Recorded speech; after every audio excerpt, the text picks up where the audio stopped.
What is it with this artist and doing disturbing things with creatures' mouths?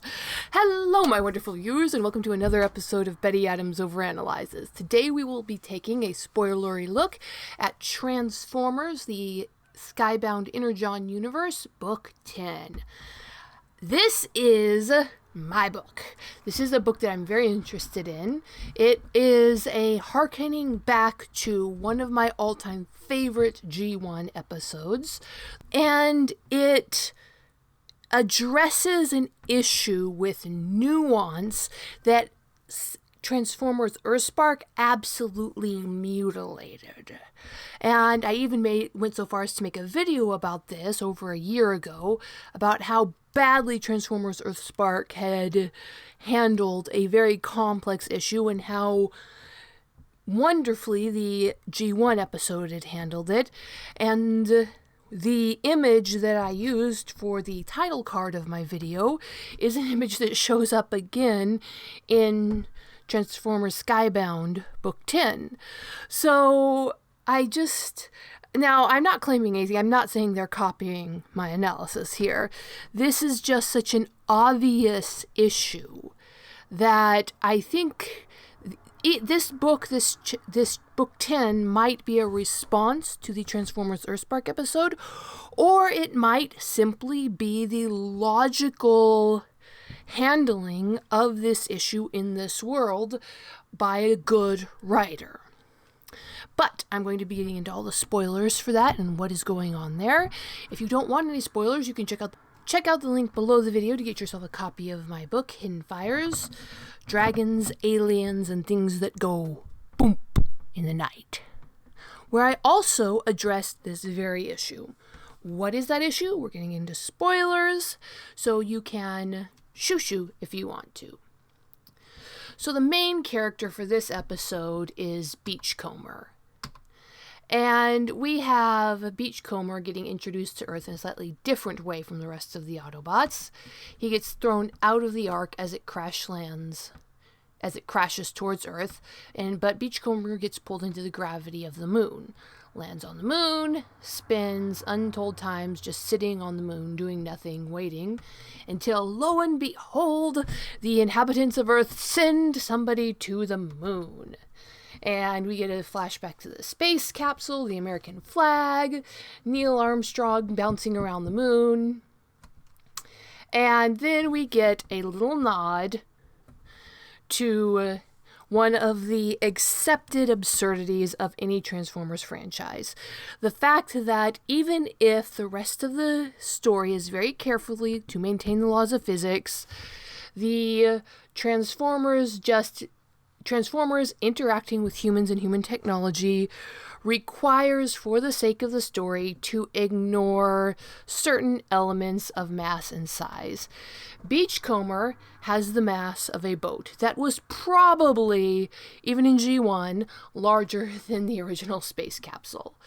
And in the story, he hops on the space capsule and hitches a ride back to Earth on the outside, which is, of course, utterly absurd. The fuel requirements to get the space capsules off of the moon were very carefully calculated. There wasn't enough extra fuel to carry back an extra human, let alone an extra Cybertronian, even a smaller one like Beachcomber.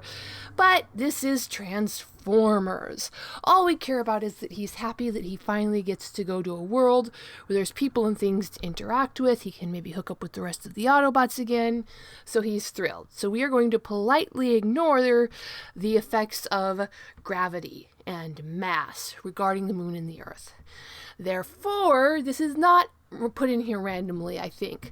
I think this was put in here as a little reminder about that, to establish that playful defiance of gravity and mass that exists in the Transformers universe, because there's a much, much worse example of that later on, when Shockwave pulls an entire planet into the orbit of Earth between the Earth and the Moon, which of course would just destroy the Earth and the Moon, the complex interaction thereof, and the fact that this planet is going to be sent further away to somewhere safe won't matter, because just existing in that space At the speed of light, it's going to affect Earth terribly, irrevocably. But we're going to ignore that for the sake of the story. And this little scene here early on with Beachcomber hitching a ride back to Earth, that is a little reminder of that.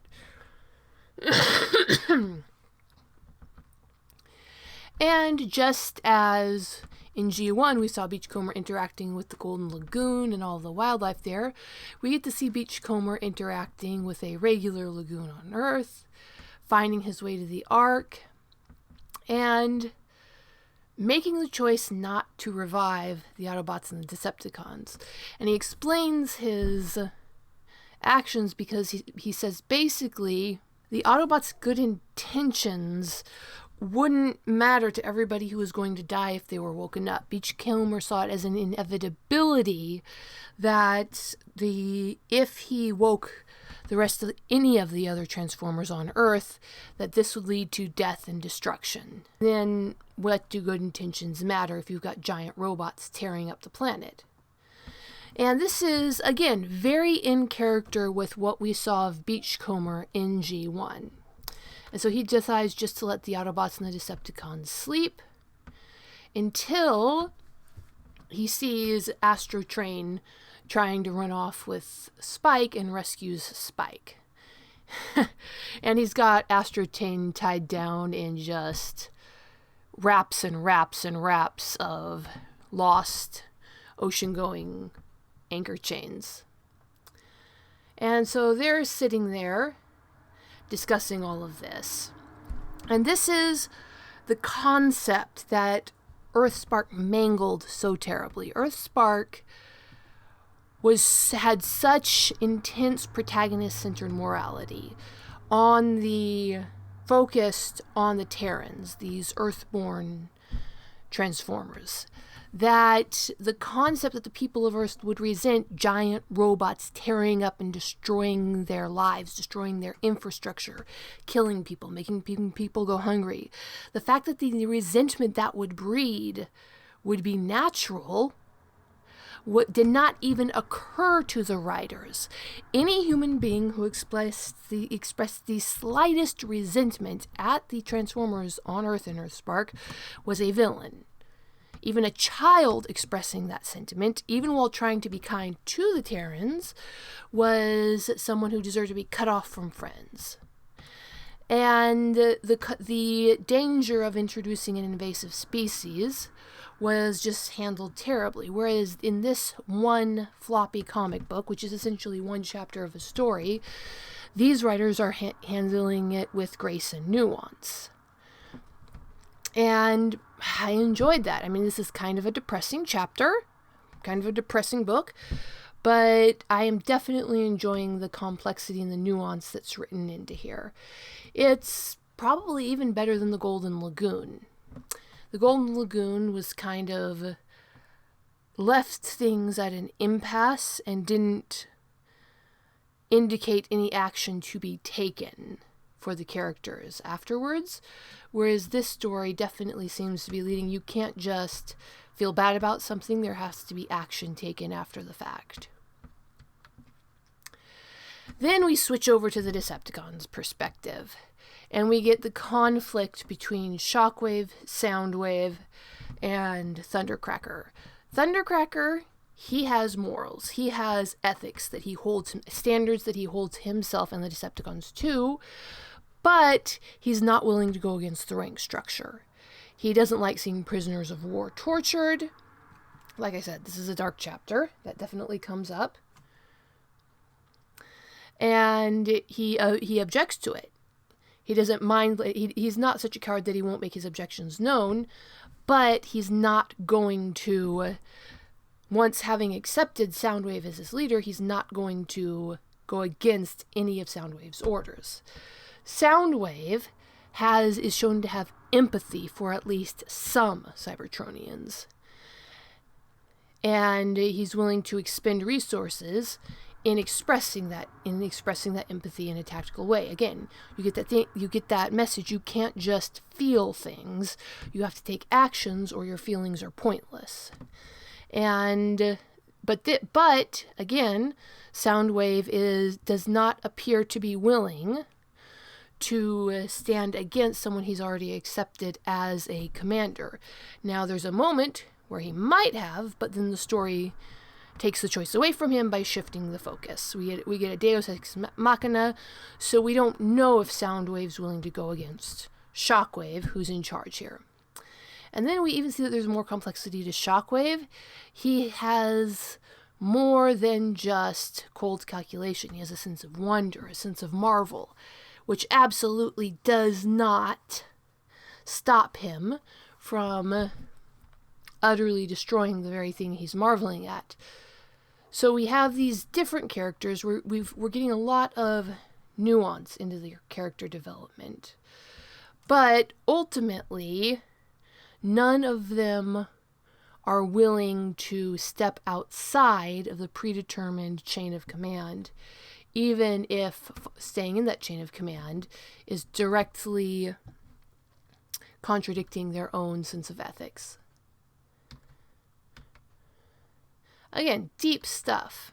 Which deep themes were kind of offset for me, but it's just by wondering, what is it with the artists and their tendency to do grotesque things with mouths?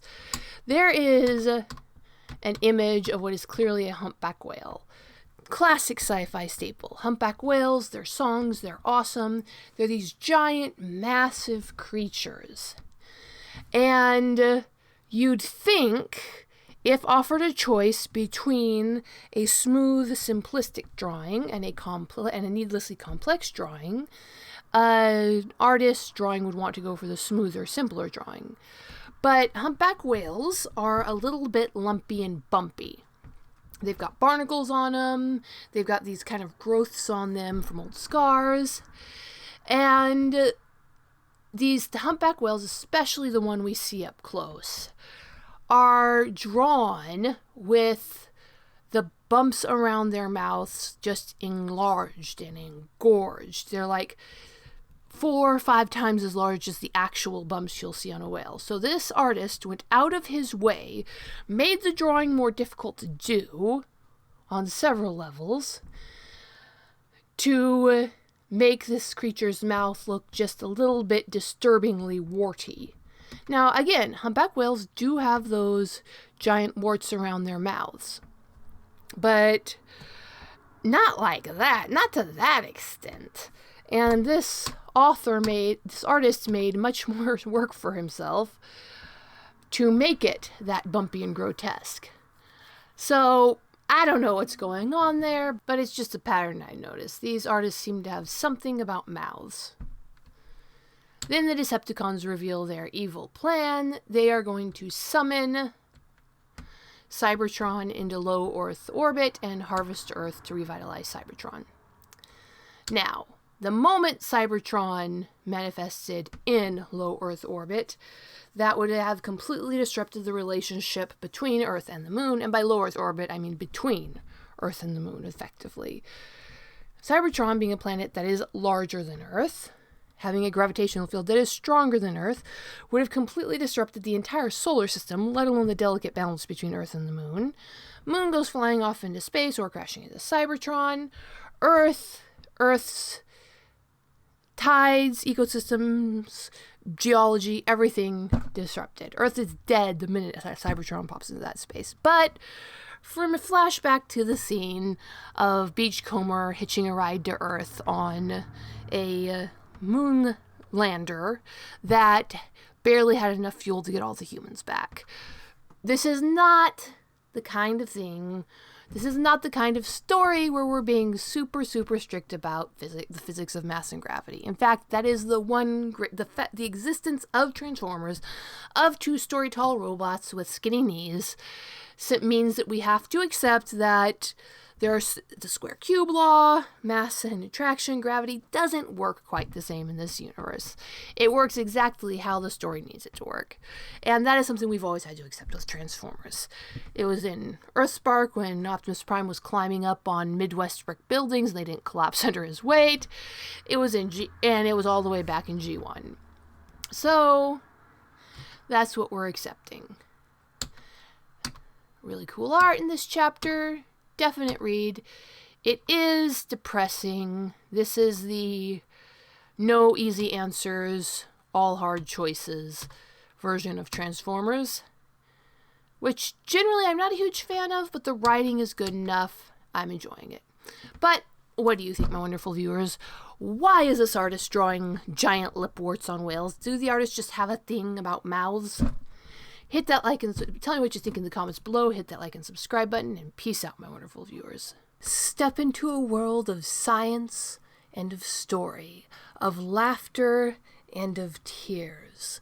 Betty Adams has crafted entire worlds of science fiction and science fantasy adventure in her Humans Are Weird series and in her Dying Embers series. Be prepared to laugh, cry, and become absorbed. Check out her books at the links below the video.